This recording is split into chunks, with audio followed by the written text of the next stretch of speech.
আমি একটা ভাড়া বাড়িতে থাকি। গতকাল আমার বাড়ির মালিকের বাবা মারা যান। তো ওনাকে আমরা সবাই কাল শ্মশানে পোড়াতে নিয়ে গিয়েছিলাম।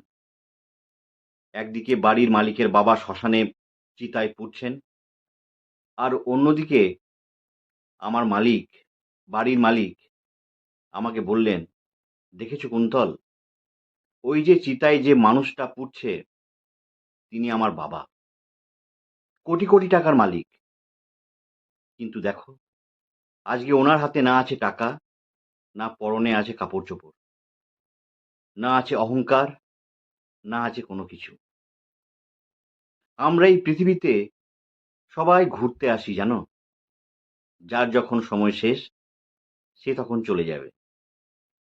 কিন্তু আমাদের মধ্যে যে মনুষ্যত্ববোধটা আছে সেটাকে আমাদের বাঁচিয়ে রাখতে হবে। মনে মনে ভাবলাম যে আপনার এই কথাটা আমার সারা জীবন মনে থাকবে, কোনোদিন ভুলবো না। আজ সকালে ওনাকে বললাম যে আমার খুব টানাটানি চলছে, যদি এই মাসের ভাড়াটা পরের মাসে দিই তাহলে কি কোনো অসুবিধা হবে? উনি বলেন, হারামজাদা, মাংনায় থাকতে চাস, বেরো বাড়ি থেকে এখুনি। মনুষ্যত্ব।